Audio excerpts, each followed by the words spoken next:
सो ठीक है, आगे बढ़ते हैं एरेस पे। सो एरेस क्या है? तो एरेस ऐसा दिखता है। तो ये क्या है कि जैसे हम एक वेरिएबल एलोकेट कर रहे थे, राइट? तो एक वेरिएबल में सिर्फ एक ही वैल्यू जा रही थी। अभी समझिए हमें सेट ऑफ वैल्यूज चाहिए, ठीक है? और हमें उनके ऊपर एक साथ ऑपरेशन करना है, तो यू कैन यूज़ एरे, ठीक है? ये कंटिन्यूस मेमोरी एलोकेशन होता है। यहाँ पे सब वेरिएबल्स एक साथ ही बैठते हैं। So this is 12, 13, 14, 15, 16। इसको हम एक एरे वेरिएबल से डिक्लेयर करते हैं, ठीक है? ये एरे है, ये हमारा एरे हो गया, एरे, ठीक है? तो देखते हैं प्रोग्रामिंग में कैसे दिखता है एरे। तो अगर आप एरे देखो तो हम गो में इसको डिक्लेयर ऐसे करते हैं।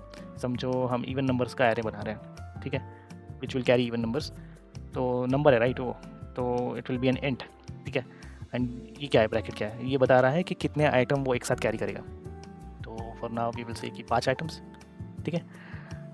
तो ये बन गया हमारा एरे, एज इन इसका डिक्लेरेशन हो गया। अभी इसको डिफाइन करते हैं, ठीक है? तो समझो हम बोलेंगे कि भाई एरे के फर्स्ट लोकेशन पे 2 है, ठीक है? इसको मैं कॉपी पेस्ट कर लेता हूँ ताकि ये जल्दी से हम लिख लें। कंट्रोल ई, कंट्रोल ई, कंट्रोल ई, कंट्रोल ई, कंट्रोल ई, ठीक है? ये 5 एलिमेंट्स हो गए। इसका 4, 6 इवन नंबर्स सबको आता है, 8, 10, ठीक है? और अभी हमें इसको प्रिंट करना है, तो हम कैसे प्रिंट करेंगे? माय बैड, यहाँ पे 1, 2, ये पोजीशन हम बता रहे हैं कि कौन सी पोजीशन पे कौन सा होगा। ये जीरो बेस्ड इंडेक्सिंग है गाइस, मतलब अगर हम जीरो बेस्ड इंडेक्सिंग मतलब ये एरे की position will start from 0 and will go up to 4, ठीक है? कौन सी लैंग्वेजेस में ये 1 से भी स्टार्ट होता है, यहाँ पे वो 0 से स्टार्ट हो रहा है। तो अगर आप यहाँ पे 5 देते हो तो it will go from 0 to 4, ये सिर्फ याद रखना गाइस। तो अगर आपको 5वां एलिमेंट एक्सेस करना है तो व्हाट यू विल से कि ए नम ऑफ 4, ठीक है? अगर हम इसको रन करते हैं तो इट विल गिव अस 10, क्योंकि हमने 10 सेट किया था, ठीक है? होपफुली ये आपको समझ में आया होगा। अभी समझिए हम ये अगर 100 का एरे होगा तो हम क्या, मतलब और इंस्टेड ऑफ 100 अगर ये समझो 10 का एरे होगा तो हम क्या ऐसे लिखेंगे कि नहीं, there is one more way, we can write it like this. समझिए हमारे पास ऑड नम है, ये शॉर्ट हैंड से हम लिखेंगे ऑड नम। तो यहाँ पे हम बोल रहे हैं कि भाई फिर से 5 एलिमेंट्स रहेंगे इस एरे में, and it will be the following 1, 3, 7, 9। अभी इसको प्रिंट अगर हम करेंगे, प्रिंट ln बोलो ऑड नम, समझिए हम बोलते हैं कि भाई 0th मतलब फर्स्ट एलिमेंट में प्रिंट करना है, तो क्या प्रिंट करेगा वो? इट विल बी प्रिंटिंग 1, ठीक है? बट यार हमने तो यहाँ पे 4 एलिमेंट डाले, तो 5वें एलिमेंट में क्या होगा? तो अगर हम देखें 5वें एलिमेंट में क्या आएगा, तो 5वां एलिमेंट मतलब चौथा, यहाँ पे चौथे पोजीशन पे, राइट? इट स्टार्ट्स फ्रॉम 0, तो ये देगा हमें 0। सो गो क्या करता है कि अगर आप कोई वैल्यू किसी पोजीशन पे असाइन नहीं करते हो, ठीक है, तो वो by default for an integer array it will take it as 0, ठीक है? हम स्ट्रिंग्स का भी एरे बना सकते हैं, हम बूलियन का भी एरे बना सकते हैं। तो in that case it will take their default values, like string के लिए एम्प्टी है और बूलियन के लिए फॉल्स, ठीक है? अभी मुझे अगर सभी एलिमेंट्स इटरेट करने, मतलब हमें सभी एलिमेंट्स देखने हैं कि भाई हर एक समझो ये एरे हमें कैसे तो भी मिला है, ठीक है? हमें सबकी वैल्यूज़ प्रिंट करनी है कि भाई हर एक पोजीशन पे क्या वैल्यू है।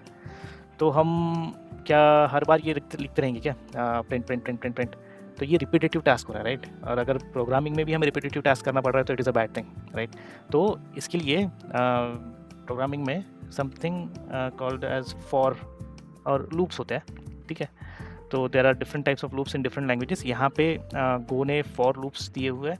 सो फॉर लूप्स के वेरिएंट है, वो हम देखेंगे क्या है, तो ठीक है? तो बेसिकली अगर एक चीज़ को अगर आपको बार बार करनी है तो आप लूपिंग यूज़ करोगे, ठीक है? तो समझिए मुझे प्रिंट कराना है बार बार, but it is just that कि डेटा अलग अलग प्रिंट होने वाला है क्योंकि पोजीशन बदलने वाली है। तो मैं वो कैसे करूँगा गो में? तो व्हाट यू कैन डू, यहाँ पे हम ऐसे लिख सकते हैं फॉर, ये मैं बताऊँगा व्हाट इज़ अंडरस्कोर, हमने अंडरस्कोर क्यों लिया हुआ है। Instead of that let us take i v, ठीक है? यहाँ पे हमने शॉर्ट हैंड से बता दिया कि भाई इसकी जो रेंज होगी ऑड नंबर की, ठीक है, वो हमें प्रिंट करानी है, ठीक है?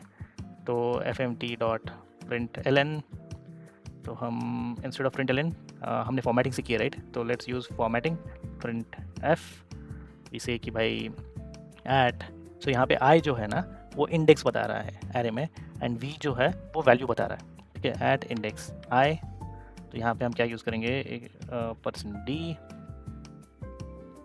इक्वल टू लिख देते हैं, रीडेबल लगेगा। At index i %d value is %d। तो अगर हम देखें यहाँ पे आई और वी प्रिंट करा के, ठीक है, तो प्रिंट करा के देखते हैं, यहाँ पे स्लैश इन डाल देते हैं, मतलब हमें वो एक लाइन में नहीं आएगा। तो अगर आप देखोगे 13790 एंड यहाँ पे इंडेक्स कौन से इंडेक्स पे 1 0 पे, 3 कौन से पे 1, 7 कौन से पे 2। तो ऐसे ऐसे फॉर लूप में हम यूज़ कर सकते हैं। आपको ये अंडरस्टैंड हो गया होगा कि कैसे लूप्स यूज़ करते हैं गो में। सो गाइस, आई होप आपको वीडियो पसंद आया होगा। मैं आगे चल के और वीडियोज़ लाने वाला हूँ, तब तक कीप ऑन लर्निंग।